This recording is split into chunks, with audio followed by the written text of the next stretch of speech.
The documentaries, fictional stories, and poems on this channel contain mature themes including psychological horror, violence, death, self-harm, mental health crises, and other disturbing subject matter. If you're sensitive to dark content, this may not be for you. Listener discretion is strongly advised. A day like any other.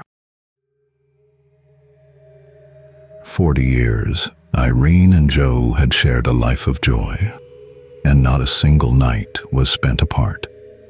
The day that Irene left this world, to Joe still way too soon. He carried on, though with a broken heart. The house they shared, now empty. Life's meaning for him gone. Existing was the only thing to do. Each passing day, one closer to his final day alone, when death would come and reunite the two.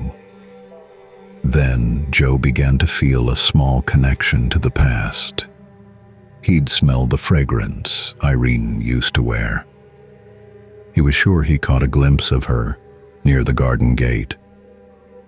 Convinced now that his long-lost love was there. Then happenings more frequent and powerful and strange, eventually occurring every day. But Joe was not afraid, for he knew it was Irene, showing him she cared in her ghostly way. He thought it best to document the evidence of her, so purchased static cameras to install a brand new YouTube channel dedicated to Irene, and the footage that he captured shared it all. But then, as time progressed, the activity would grow, more violent, and more often she would come. Joe believed she was frustrated as she dealt with her new form, till a poltergeist-like haunting had begun. Items started shaking and moving on their own, footsteps loud, resounding through the house. Ever faithful, Joe kept filming, though his fear began to swell, and things he saw were causing him some doubts. Why would she be running, he reasoned with himself, and what would be the purpose to cause fear?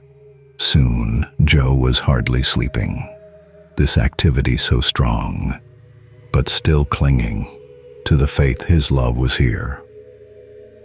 One day, he documented a chat about his thoughts, telling viewers how his dread began to rise. He admitted if she touched him, he doubted he would cope. Sheer exhaustion showing clearly in his eyes. A day like any other was the title that he gave to the final ever video he made. As Joe sat in his kitchen with his coffee as he filmed, Irene began another escapade. The footsteps in the corridor, more constant and intense, as Joe did commentary on it all. Then, deciding to get closer, with his camera in his hand, positioned front and center in the hall. With his face in shot, he closed his eyes and listened to the sounds as nothing in the background out of place. Then a multitude of voices and cold hands upon his back. Joe sprinted outside, terror on his face. Moments later, he was filming whilst sitting in his car, candidly admitting through his tears that never had he felt such utter sadness in his life, as whatever in his house had just made clear. Finally, he knew what was there was not his wife. Far too many voices screaming loud. In total desperation, they were pleading for his help. Trapped there and unable to get out. The coldness of those touches that had chilled Joe to the bone. To his viewers, he unable to convey. He did admit, however, that he just could not return, with the veil forever shattered in this way. With final footage posted, unedited and raw, Joe left his house, abandoned as it stood. He vowed never again could he set a foot inside, and his YouTube days were over now, for good.